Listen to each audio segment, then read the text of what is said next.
L'intelligence artificielle et la data. Pourquoi ces technologies prennent une place si importante aujourd'hui? Dans notre podcast, nous retraçons le parcours de nos invités qui travaillent avec la data et l'IA. Ensemble, nous explorerons les enjeux actuels, les risques potentiels et les questions d'éthique liées à ces technologies fascinantes et controversées. Cultivez votre curiosité avec le podcast Data Rockstars.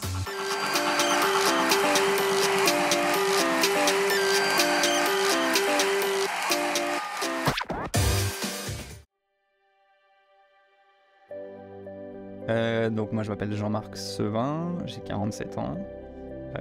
Je travaille en tant que senior data scientist au Learning Planet Institute à Paris. Avant c'était connu sous le nom de CRI pour Centre de recherche interdisciplinaire.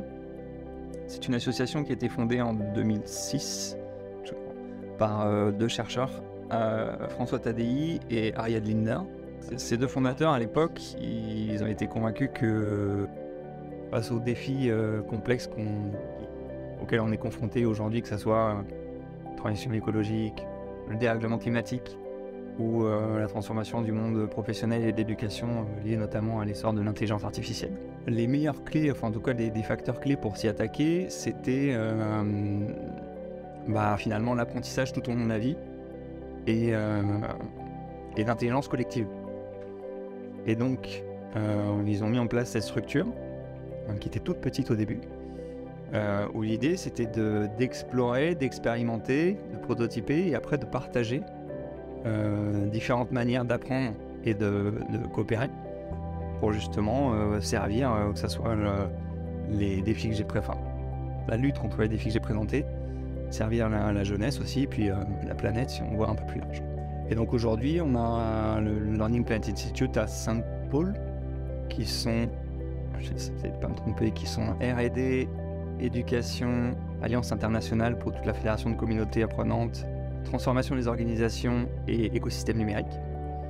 Et en fait, sur ces 5 axes, en fait, on travaille de façon à, comme je l'ai dit, développer de nouvelles manières d'apprendre et de coopérer, avec une forte composante d'interdisciplinarité, de diversité et d'initiative par l'action. Là, on va parler un peu de toi. Et en particulier quand tu étais ado. Ce qui remonte un peu. Ah oui, je crois que tu vas aller devoir chercher des souvenirs maintenant. Du coup, dans quel type d'environnement tu as grandi, tu as évolué? Quel était le rapport aux technologies à ta jeunesse, disons? Donc moi, ça remonte au millénaire dernier. C'est ça? C'était donc les années 90. Donc c'était... Alors quand je dis millénaire dernier, ce qui est important, c'est que c'est pré-internet. Donc c'était une époque où t'avais pas tout sous la main. Moi en l'occurrence j'étais pris par la révolution de la musique électronique de l'époque. Et j'avais pas une touche pour obtenir un morceau et ça arrivait. C'était qu'il fallait aller chez les disquaires où il y avait 10 copies qui arrivaient. Il y avait une quête de l'objet si tu veux. Donc il y avait cette notion-là à l'époque. Après j'ai eu, je pense, une adolescence un peu plus classique avec des potes. Le lycée, rien de particulier quoi. Tout de suite, tu as su que tu allais te diriger en fait, vers des univers en fait, à forte présence de mathématiques où en fait tu as suivi le chemin. Comment était justement l'accès en fait, à l'information? Parce que j'imagine que la scolarité n'était pas du tout la même. La compréhension justement de la scolarité et de l'éducation n'était pas du tout la même. Comment on s'oriente en fait à ce moment-là? Je pense que ça n'a pas changé, même si on est 30 ans plus tard aujourd'hui. On continue à s'orienter par rapport à ce que dicte un peu le système et à ce que dicte la culture, ce que dictent les parents notamment. Donc forcément on suit un peu les appétences des ados. Donc moi j'avais plus un esprit scientifique, donc je suis parti dans cette voie-là. Mais au tout début je pense que de mémoire je voulais faire psycho. Mais c'était pas une voie royale en tout cas, et pas du tout une voie scientifique, donc on m'a pas encouragé là-dedans, que ce soit les professeurs ou à la maison. Donc je suis plutôt parti sur les sciences, et ça reste, aujourd'hui ça reste encore une voie naturelle parce qu'on sait que c'est celle qui ferme le moins de portes, ou en tout cas qui retarde le maximum la fermeture de ces portes. Donc quand on sait pas trop et qu'on a des facilités, on suit cette voie. Tu peux m'expliquer un peu ton parcours universitaire, académique? Est-ce que tu avais envie de faire une spécialisation en particulier, en mathématiques, en sciences ou peut-être en info?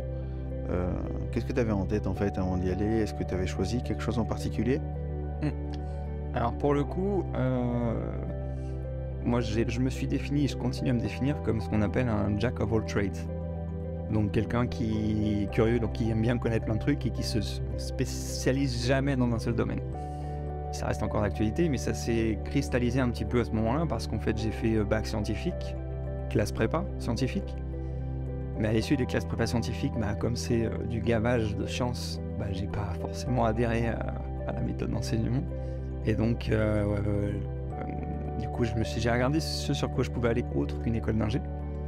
Et je suis parti, j'ai suivi une école j'ai fait un concours pour rentrer du coup dans une école qui proposait un double cursus, qui à l'époque s'appelait INT Management pour Institut National des Télécommunications Management, une école publique, qui maintenant porte le nom de IMT Business School, donc Institut Mines Télécom Business School, qui est sur Évry, et qui jouxte en fait une école d'ingé, qui est Télécom Sud Paris. Et cette formation en fait était accessible sur concours aux scientifiques, mais également aux prépa HEC et aux prépa ENS-Cachan en économie. Donc en fait, tu te retrouves avec une promo qui était déjà assez diversifiée, avec des gens qui venaient plus de l'économie, qui allaient découvrir du réseau, de l'info, et des gens qui venaient plus des sciences et qui allaient découvrir l'économie, le marketing, le droit, ce genre de choses. Et c'était justement cette découverte de choses que je ne connaissais pas encore, soit à côté desquelles j'étais passé, qui m'intéressaient. Donc je suis rentré dans cette école, c'était une super expérience. 3 ans, et en fait j'ai fait une spécialisation en ingénierie des systèmes d'information, donc quand même en restant un peu tech. Et ensuite j'ai enchaîné sur la bulle internet et la révolution internet, parce que vie professionnelle a commencé en 2000. Quand je pense à la data science, je trouve que ça colle vraiment avec ton profil là et ce que tu me décris. Parce que tu me dis que tu aimes toucher un peu à tout et tu es un curieux de tout, etc. Mais j'aimerais bien juste comprendre un truc. Comment en fait tu t'es retrouvé dans la data science? Est-ce que c'était un choix qui s'est fait parce que tu étais un curieux de tout, que tu avais envie de découvrir plein de choses, etc. Et du coup c'était un choix de cœur en fait qui part de cette envie en fait de comprendre? Ou est-ce que la data science s'est imposée à toi naturellement par la force des choses parce que le contexte était favorable en fait à ça? C'est une énorme question. Oui, je suis désolé, mais c'est surtout pour comprendre un peu le cheminement de ta pensée et comment tu as construit ta pensée pour en arriver là aujourd'hui, tout simplement. J'ai fait l'exercice en fait, donc si je fais la passerelle, effectivement j'ai un cursus scientifique et j'ai commencé à bosser sur tout ce qui était internet. Et j'ai bossé pendant 15 ans sur internet, donc avec du côté annonceur, agence, petite structure, grosse structure, coordination, web marketing, mais aussi développement. Donc j'ai touché à plein de choses, mais toujours avec ce dénominateur commun qui est internet. Et c'est vers 2015 que j'y trouvais plus mon compte, et c'est là justement où j'ai mis le doigt dans la data. Et si je dois du coup reprendre un petit peu le cheminement de ce qui m'a amené là, parce que j'ai déjà fait ce travail de retour en arrière, et c'est là où c'est pour ça que tu t'en feras ce que tu veux, mais ce qui a généré en fait, là où j'ai pu remonter dans cette arme, c'est un pote à moi qui en était voisin. Ok, on habitait les appartements à côté. Et en fait, ce voisin, il était fan de Kaamelott. Moi, je n'étais pas trop fan de Kaamelott à l'époque. Et donc, de temps en temps, je vais voir chez lui ces trucs-là. Beaucoup plus tard, je m'y suis remis un petit peu à Kaamelott, je trouvais ça bien. Et il se trouve que Alexandre Astier, dans un de ses 2 spectacles, je ne sais plus lequel, il a fait venir une personne qui s'appelle Boris Benhamran, qui est le youtubeur de la chaîne YPensée, qui fait de la vulgarisation scientifique. Et donc j'ai commencé à suivre cette personne-là. Ce qui a commencé à réveiller un goût qui était très très lointain pour les sciences. Okay, donc j'ai commencé à suivre un petit peu de vulgarisation scientifique via ces médias, et en parallèle, j'ai commencé à suivre également des trucs entre guillemets un peu plus pointus, la vulgarisation scientifique, mais qui est faite sur France Culture via Étienne Klein, qui est aussi un vulgarisateur. Okay, ça c'est le contexte. psychologique. Et donc en 2015, j'arrivais un peu en bout de cycle professionnel et je me disais, bon, qu'est-ce que j'ai envie de faire maintenant? Et donc j'ai regardé sur quoi je pouvais capitaliser par rapport à ce que j'avais fait avant. Soit partir sur un truc un peu plus tech, toujours sur le web, soit partir sur un truc plus marketing, toujours sur le web, soit sinon remettre le doigt vers quelque chose qui m'intéressait il y a longtemps et que j'ai laissé tomber, à savoir les maths. Donc et en faisant un peu de recherche, j'ai vu qu'effectivement, il y avait tout ce qui était autour de la data science et du machine learning. On n'avait pas encore étiqueté intelligence artificielle. Et j'ai commencé à regarder et je me suis dit, ouais, c'est pas mal en fait. Donc du coup, j'ai suivi, à l'époque, j'ai commencé à suivre un MOOC. C'était le tout début, c'était en 2016, je crois.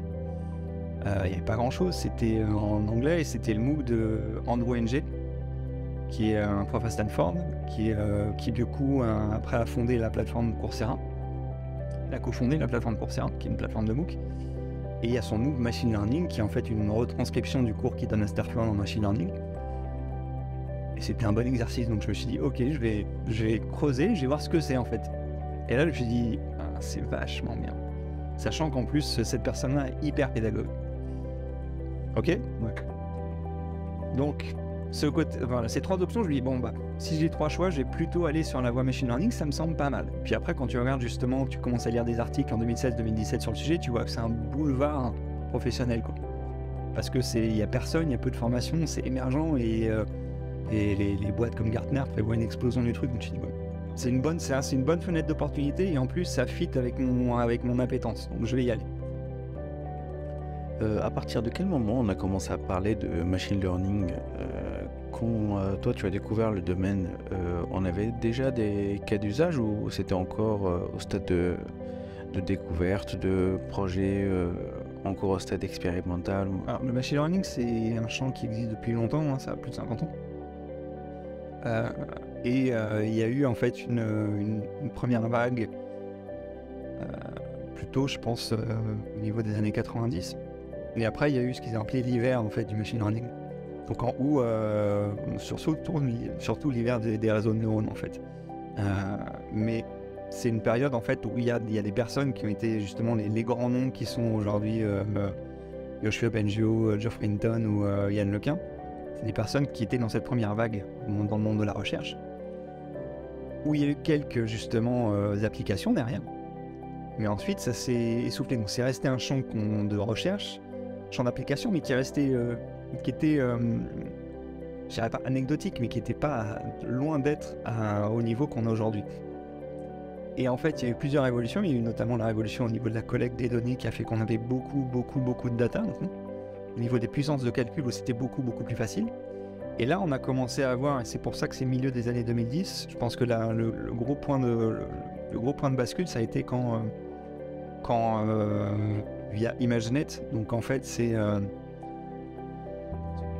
y avait une compétition d'étiquetage d'images. Okay, donc tu devais à une image dire ça c'est une image d'un chat, c'est une image d'un avion, c'est une image d'une voiture. Okay. Et il y a des jeux de données standards comme ça et des histoires des compètes pour justement tester les algorithmes. Ça a toujours existé dans le monde de la recherche et c'est là-dessus qu'on évalue justement l'avancée et les techniques. Mais dans les milieux des années 2010, il y a ImageNet qui est sorti, qui était basé sur des réseaux de neurones notamment, et qui a tué le game. D'accord ? Parce que justement, puissance de calcul, enfin les algos qui sont derrière existaient depuis pas mal de temps, mais c'est juste qu'il y avait beaucoup plus de données, beaucoup plus de puissance de calcul, et on pouvait du coup vraiment avancer. C'est parce que ça arrive aussi en même temps que j'imagine que les révolutions techniques hardware. Oui, avec les GPU bien sûr. Ouais, avec justement, ouais, c'est ça, l'arrivée des GPU qui ont amélioré. Et donc ça a commencé à redonner un élan, et c'était que le début de cet élan-là, parce qu'en fait la puissance de calcul, elle allait augmenter. La puissance de stockage a augmenté aussi, et les cas d'usage possibles allaient également augmenter. Donc en fait, on s'est retrouvé avec un appel d'air où tout d'un coup, on avait le moteur et le carburant pour faire plein de trucs qu'on pouvait pas faire avant. Juste, il n'y avait pas les profits. Et c'est à ce moment-là, en fait, milieu des années 2015, que l'étiquette Data Scientist est sortie. Et juste, il n'y en avait pas quoi, sur le marché. Parce que il y avait effectivement des chercheurs, il y avait des statisticiens, mais qui travaillent pas vraiment sur le même, qui ont un peu un background semblable, mais où il manque d'autres éléments. Et donc des personnes, enfin il y avait en tout cas un appel d'air avec pas une demande aussi présente qu'aujourd'hui, mais quand même une grosse demande, mais pas de profil en face. Et donc il a fallu que les formations se mettent en place. Ça a pris, enfin entre 2015 et 2020, il y a quand même eu une croissance des formations, mais au début il y avait juste rien, quoi. Du coup, toi, quand tu me dis en 2016, justement, tu réfléchissais à ça, en fait, il n'y avait pas grand-chose. Parfaite passerelle en fait, parce que effectivement, moi je me suis dit ok, je vais partir là-dessus. Ouais. Donc un MOOC en ligne, un deuxième MOOC en ligne où en fait là je suis parti sur des maths, parce que il y avait cette notion de big data aussi, et puis Télécom Paris qui était lié quand même, parce que moi j'ai fait une école initialement qui était dans le groupe des écoles de télécom. Télécom Paris en faisait partie, et donc naturellement j'ai regardé ce qu'ils faisaient, parce que c'était aussi une école du numérique qui est reconnue. Et ils avaient sorti un MOOC qui s'appelait Fondamentaux pour le Big Data, qui était des maths. Donc algèbre, proba, analyse, que des trucs comme ça. Je me suis dit ok, je vais continuer à gratter parce que c'est assez connexe avec ce que j'ai envie d'explorer, et puis on va me tester, voir si effectivement c'est pas une illusion, est-ce que j'ai vraiment envie de retourner là-dedans. Et ça m'a plu. Donc je me suis dit ok, maintenant je regarde au niveau académique ce qui existe. Il existait 4 ou 5 formations en France, c'est tout quoi, académiques. La plus reconnue à l'époque étant celle de Télécom, et donc c'était le master spécialisé Big Data, et je suis parti là-bas. Comment cette nouvelle étude ou une nouvelle formation ou la faire financer, ça représente quand même un risque. Comment toi, en fait, t'as pu pressentir que ça allait pas faire comme la première fois, et donc un hiver des réseaux de neurones, et que ça allait être un secteur qui allait perdurer? Est-ce que tu avais des indicateurs, des choses qui te montraient que ça allait tenir? Non, alors déjà, j'en étais pas sûr. Mais il y avait quand même, en tout cas, un discours unanime à cette époque, qui était autour de la data science et aussi du big data. Parce qu'il y avait des gros volumes de données qu'on pouvait traiter, et donc il y avait pas que le côté algo, il y avait le côté aussi comment tu fais pour traiter des gros volumes de données sur des architectures distribuées. Donc il y avait 2 trucs en fait qui intervenaient, qui me faisaient penser que c'était pas juste une mode, si tu veux, il y avait vraiment quelque chose. Et ça revient quand même au fait que mon premier réflexe a été de voir si ça m'intéressait. Après, j'ai vu qu'il y avait effectivement un boulevard professionnel, donc je me suis dit ouais, le fit ça marche bien, ça confirme. S'il n'y avait pas eu ce boulevard, je sais pas si j'y serais allé. Et je pouvais pas le savoir, mais il y avait quand même des signes annonciateurs que c'était... ouais, ça allait le faire. J'aimerais bien qu'on voit le côté un peu double tranchant des technologies, de l'intelligence artificielle, le big data, et leur impact en fait sur nous. Je pense par exemple à leur utilisation par des grands-parents, par des adolescents, le décalage générationnel, et comment ça peut affecter en fait nos comportements, et parce que justement il y a plein de choses qui peuvent dériver de ça. Et dans une deuxième partie, j'aimerais bien qu'on voit en fait comment on peut répondre à ça, c'est-à-dire quelles sont les choses qu'on peut mettre en place pour se préserver tout en profitant de ces outils, comme tu disais très bien, qui sont formidables, avec lesquels on peut faire plein de choses. Voilà. Il y a déjà la notion d'acculturation numérique, qui fait qu'effectivement les grands-parents, ils sont encore, même s'ils ont via la crise sanitaire, via les petits-enfants qui les sensibilisent, etc., il y a effectivement un décalage générationnel et tout simplement d'acculturation et de l'appropriation de tous ces outils et toutes ces technologies. C'est normal, on va dire. Le côté acculturation à l'IA et à la donnée, c'est autre chose. D'accord ? Ce qui fait qu'aujourd'hui, effectivement, tu prends un grand-parent et tu prends un ado. Ils ne sont pas la même utilisation des terminaux numériques, des réseaux sociaux, etc. Je ne suis pas convaincu qu'il y en ait un qui connaisse plus les tenants et les aboutissants. Je vois. Ok. Oui. Aujourd'hui, on a dans la main des smartphones en permanence, qui sont des concentrés de technologie de dingue. Personne ne sait comment ça marche. Et personne ne sait effectivement tout ce qui est collecté, comment ça fonctionne. Cette acculturation à la donnée et à l'IA, il y a un différentiel incroyable. C'est illustré par... si on parlait de documentaires tout à l'heure, et documentaires derrière nos écrans de fumée sur Netflix, une très bonne illustration de ça. tu écoutes quelque chose, ça te prend en partie effectivement ton sens de l'ouïe, mais tu es quand même encore vigilant, sachant que la vision, c'est un sens qui fait 2 tiers en fait de ton mix sensoriel, de ta relation à ton environnement, d'accord? Quand ton sens de la vision, il est coupé et qu'en fait il tient sur un truc de cette taille-là, qu'en plus effectivement tu as coupé l'ouïe qui est le deuxième sens, c'est-à-dire que tu es coupé à 90% de ton univers. Et quand tu vois que dans le métro, je dis pas que c'est le lieu funky le métro, mais ok, prenons un autre exemple, tu vois des personnes qui sont au resto. Oui, bien sûr. Je pense qu'on a tous vu un couple au resto et en fait les deux ils sont en face, ils sont sur leur téléphone.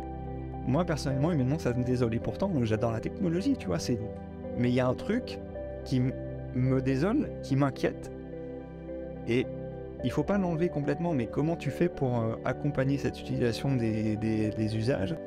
Il y a une grosse part justement d'acculturation au niveau de la donnée et l'IA qui est nécessaire pour bien faire comprendre aux gens que c'est des outils formidables, mais qui a des gros revers et qui travaillent à un autre niveau où en fait tu te rends pas compte comment tu te fais formater, comment tu te fais progressivement, je dis pas endoctriner, c'est pas la question, mais comment ton comportement change au fur et à mesure. Est-ce que t'as pas l'impression que la technologie nous dépasse un peu parfois et que on a un peu de mal à s'adapter en termes de législation, en termes de sécurité de données, parce que partout où on bouge, justement, on laisse des données personnelles, etc. Alors je vais essayer de pas prendre les autoroutes que tout le monde prend, même si c'est compliqué. Est-ce que les technologies évoluent plus vite que l'humain? Oui.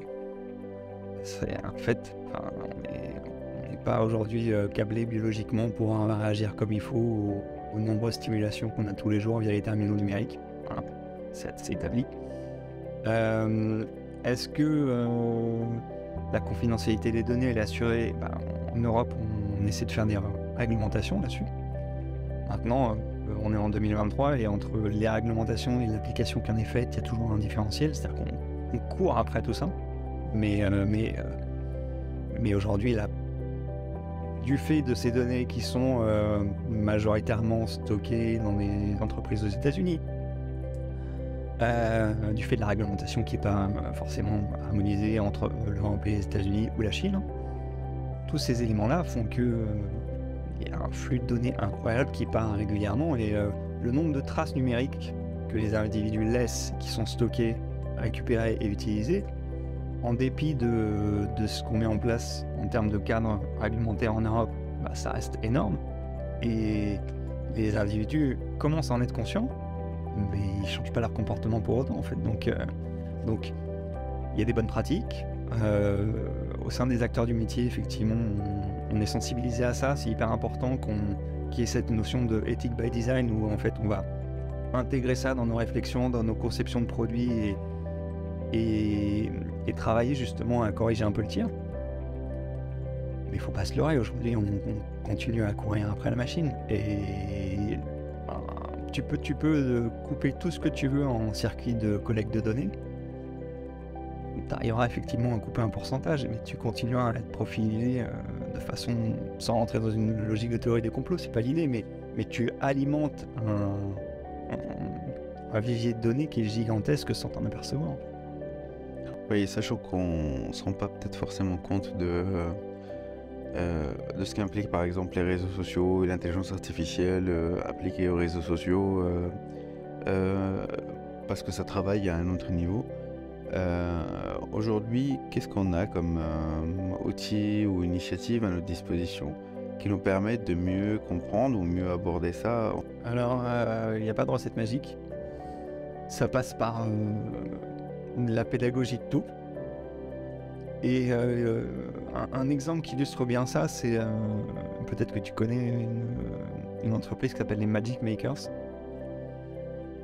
C'est une entreprise qui a été fondée par Claude Thérosier, qui est en fait une entreprise de formation au code pour les enfants ados, on va dire. D'accord, donc ils font ça via des ateliers qui peuvent être organisés par des écoles, mais aussi pendant les vacances scolaires où il y a assez d'enfants d'y aller.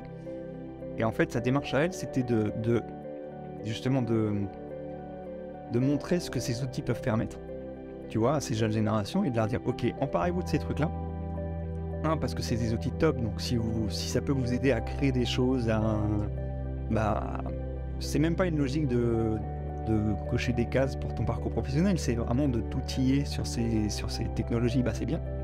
Mais en plus, tu sauras comment ça marche. Et ça passe par ça, en fait. Le seul problème, c'est que c'est, en dépit de leur méthode et du fait que l'équipe est super, ça touche une petite portion de la population pour plein de raisons qui sont structurelles, qui fait que tu peux pas déployer ça à grande échelle au niveau de l'IUCNAT. Il y a plein de raisons qui font que. Mais aujourd'hui, le meilleur moyen, c'est de l'information, la pédagogie, et une fois de plus, pas de faire de la mise en garde.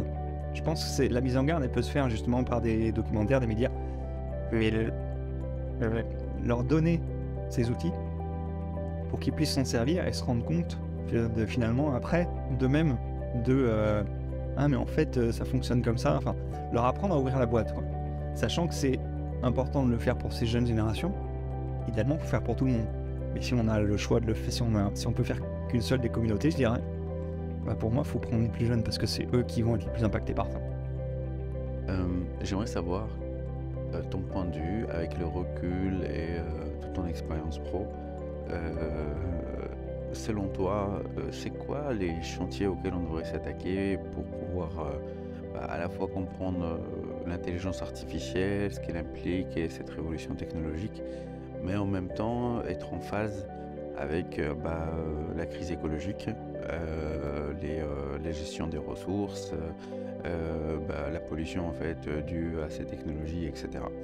Donc, comment on fait justement pour à la fois, qu'est-ce qu'il faudrait plutôt attaquer en fait comme chantier pour être à la fois dans l'éthique et en même temps pouvoir travailler en fait avec ces outils?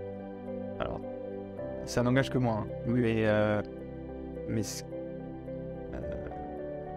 donc déjà si je suis allé dans ce domaine-là en particulier, c'est parce que je me suis dit que c'était pour moi, c'était le meilleur vecteur pour amener des changements positifs. D'accord. De la même façon que je crois que c'est prouvé que le meilleur investissement à long terme, c'est l'éducation. À long terme. Ouais. Donc, par rapport, une fois de plus, aux enjeux qu'on a en face de nous, c'est la meilleure façon d'agir pour peut-être qu'on arrive à trouver des solutions ou à surmonter ce qui nous attend. Au niveau de l'éducation, c'est pareil, ça n'engage que moi, mais les profs font un super boulot avec les moyens qu'ils ont. Je trouve que le métier d'enseignant et de professeur, c'est sincère, c'est le métier le plus louable, parce qu'ils ont un impact de dingue au niveau sociétal et au niveau individuel. Il faut avoir la foi. Moi, je me sens pas là, je me sens pas le courage d'y aller, quoi.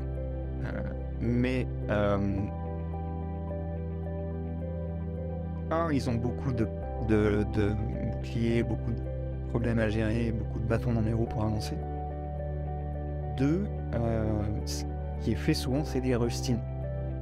Or, aujourd'hui, on a un stade où, de par les enjeux qu'on a en face, de par la révolution technologique qu'on est en train de vivre, il faut complètement changer le logiciel et complètement changer de paradigme.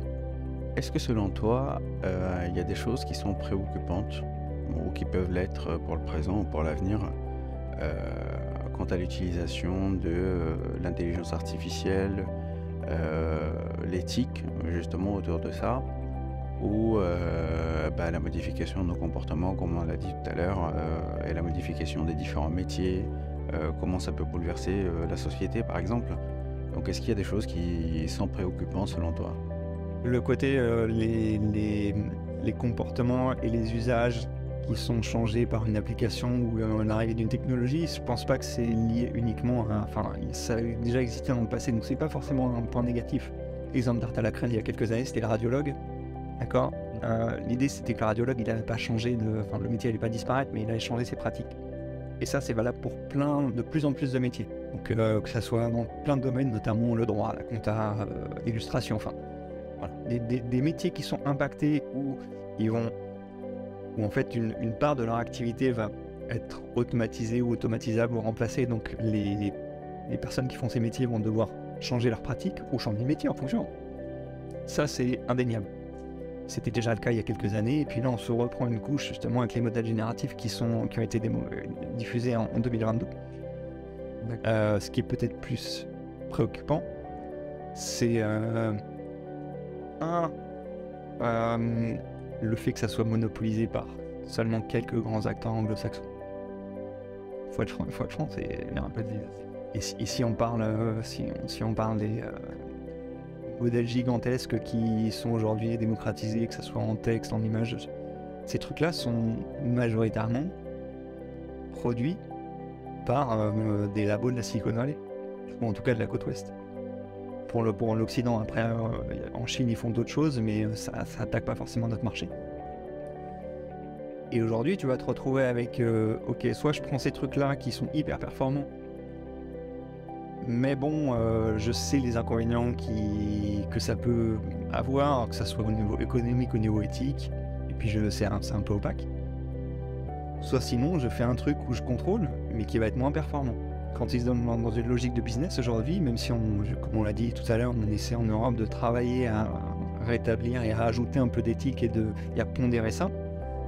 Aujourd'hui, si t'es un industriel, tu vas pas te poser la question, tu vas prendre le truc qui te fait les meilleurs perfs, et donc tu vas prendre le truc qui potentiellement qui coche pas toutes les cases éthiques.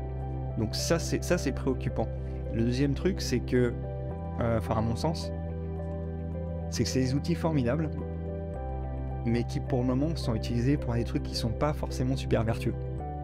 C'est-à-dire que la max... Aujourd'hui, et ça j'ai été convaincu dès que j'ai mis le doigt là-dedans et que j'ai vu que les champs des possibles étaient gigantesques, et ça reste le cas en fait. Pour moi, c'est la data science, le machine learning, tout ça, c'est juste une trousse à outils.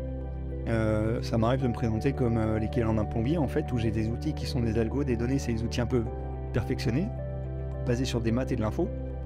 Mais en fait, moi j'ai besoin d'une question et d'un cas d'usage. C'est pas la finalité, c'est pas ma boîte à outils en fait. Qui plus est, en plus, il y a des nouveaux outils qui sortent en permanence. Au bout d'un moment, ta trousse à outils, tu te dis c'est bon, je la connais suffisamment, même s'il y a des trucs hyper fancy qui sortent, c'est pas grave, je reste avec ma trousse. Et les cas d'usage qui sont présentés en face, pour moi, ils servent pas les enjeux principaux qui sont ceux que je t'ai cités et sur lesquels on travaille Learning Plants Institute, qui sont l'apprentissage tout au long de la vie, apprendre aux gens à coopérer, comment tu fais pour les outiller justement pour qu'ils puissent s'attaquer à des défis ultra complexes comme le dérèglement climatique, où c'est multifactoriel, où la solution elle n'existe pas dans les livres, où justement c'est à la frontière entre la recherche, l'application. Donc tous ces trucs là qui sont hyper complexes, qui pourraient bénéficier de ces outils, ils en bénéficient mais à la marge. La majorité des choses, si je caricature et je grossis le trait, les gros acteurs justement qui développent ces technos qu'on connaît, c'est majoritairement pour faire de la pub en ligne. Ce qui s'entend au niveau business, mais moi je trouve ça un peu dommage, et c'est ce qui fait que c'est ce que j'ai choisi en tant que voie professionnelle après ma formation, où je me suis dit, tu vois, avant la formation, je me suis dit, bon, je capitalise, j'ai 15 ans d'XP dans autre chose, ce qui serait logique, c'est que cette trousse à outils nouvelle, je l'utilise et j'utilise mon savoir d'avant. Et je me suis dit, ces outils tellement dingues, à mon âge, en fait, j'ai pas envie de les mettre à un profit de trucs comme ça, même si ça pourrait être plus rentable et que technologiquement, ça serait éclatant. Mais je me dis, non, ce qu'on va essayer de faire, c'est d'apporter ma petite pierre, ma petite brique à quelque chose qui est beaucoup plus grand.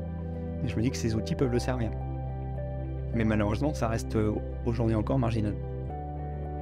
Quel est le conseil que tu donnerais à quelqu'un qui veut s'intéresser à la data science, à l'intelligence artificielle? Par quoi il commencerait? Quel est l'outil principal du data scientist? C'est les maths. Les maths? Ouais, d'accord. En fait, maintenant, tu peux...